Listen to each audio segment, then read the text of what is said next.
kacha. To giwacho ni mage mae munjo watim. Kendo wabere gwelo jogendi. Naneno ka owalo ka en minister.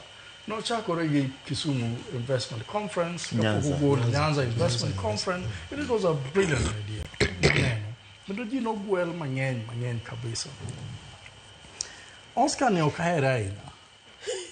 Lakini owacho point ma nyaka wa reasonate go. Owacho ni at this moment Oscar winji gabi. Owacho ni at this moment Tiano winjoro wuogi mowacho ni ubire conference ni. But achiel, ariyo, adek, ang'wen, abich ema wan go jothurwa munyalo biro invest on. Wan gi land eka madhi kama. Ang'eyo ni Dominion farms nitie Siaya. Mzungu moringo mogo tiende piny. Kowacho ni josiasa okwe thuolo. Josiasa chame modong' nono. Josiasa invade nyaka farm ne na neno kotimore Siaya kacha. Mzungu oringo mowene gi Dominion farms. Mano was one huge investment. To ka Dominion no wuok, the question is, ng'ama no biro mondo replace Dominion gi farms gi ka gi investment manentie kacha.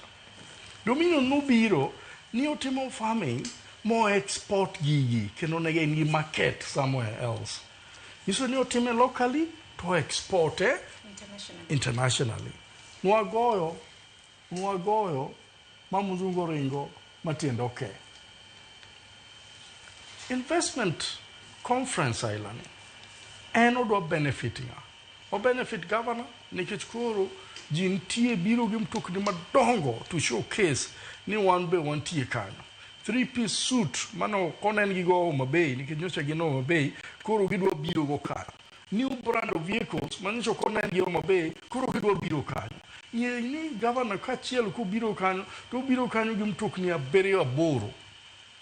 Seche moko pe onge gimo showcase na neno gi wi bende wil gi welo mokowe nikech governor puoth kende wi be wil gi welo mokowe na neno gimoro Mabei ka governor moro biro to stand gi mane gintie kende ne en mana kombe maduong' mo believe ni kom no nyaka move from one county to the other nikech ko bede kombe moko to nyalo sim niwinja mane gi mane nitie stand gi a sorry state. Ni watimo all these investment conferences to onge result. Ase penjo jo Mabei. Deja wuok Mabei. Nyaka na investment conference gitimre. Adwa neno one investor mowacho ni I have come, I have signed an MOU like Oscar Osido was saying. Mae gima adwa timo ne jo Homa Bay and we are groundbreaking. To parni Homa Bay bendo system investment nyadiriyo. Nyadiriyo. Pok aneno ng'amo biro mowacho ni we are groundbreaking. Wadwa kelo industry in this place. Nikech mago is the reason momiyo investment conferences owinjore otimre. Ni wa showcase ni results and magi. At this moment, ok owinjore wa celebrate there is an investment conference. A posters madongo gi Oscar.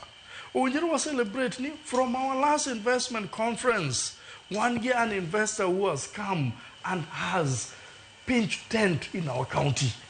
Man, is what we need to be celebrating. I have not seen, maybe I'm wrong, Osido, any of the counties, Mawantiegi, or Kaneno investor Moromo actually Ankoro as a biro atimugini.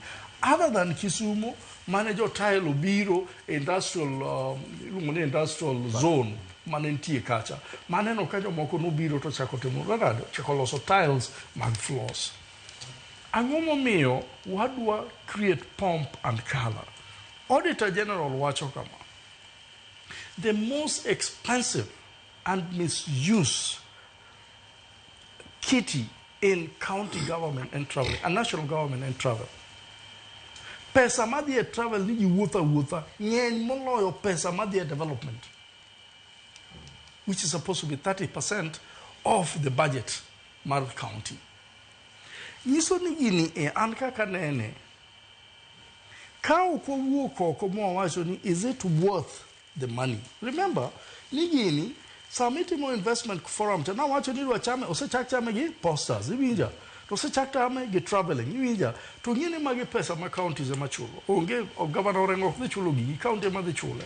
To osechak chame gi events, iwinja. Mimiyo jo events ka madhi create this thing look like a presidential event. Nikech en a presidential event. Donga gona bende ma kilegram ni penyo ni kara county nego bende usore nade. Mani penjo maduong' nikech kan una kiloso kotende kod posters ang'eni lendo bende samoro timo e wang' jowi radio stations mopogore opogore nego bende time yo machal nade wachacha kotende kod mano kapok owinjo duond osida. Adwa wacho ni moro kapok awacho ni mano. An Agwanda Michael nayudo investor moro from Germany. Kendo naneno kosido no owacho gino in line of gima dwa wacho. Ubiro Homa Bay. An MOU was signed, and I'm sorry, Osido. This I no sign gino. It's okay. Ne jo pin ne kia kake wachocha. One wakelo investors from Germany.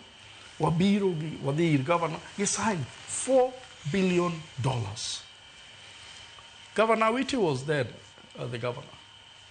Governor Witty omor kabisa. Cabinet ne omor kabisa. Was sign gigi. Was a sign gigi or the 100 acres in the Nam. 100 acres. Joko wacho ni ako